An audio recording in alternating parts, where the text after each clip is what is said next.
Hey guys, on today's video we're going to be gifting something for free. So yes, you can gift something for free right now in the item shop. So let's just go all the way to our item shop and go all the way to the right. You will see storm.agency. Just tap right there and you're going to see buy as gift.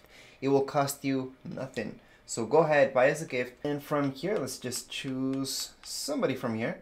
So let's go, and here we go. Press X, then square.